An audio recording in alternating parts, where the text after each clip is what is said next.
கட்டினவன் கெட்டவன் ஆனாலும்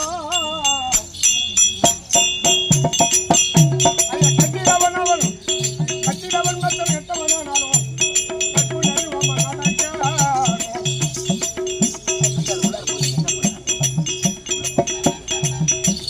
கட்டினவன் அவன் கெட்டவன் ஆனாலும் நம்ம கற்பு நழுவா பலிருக்க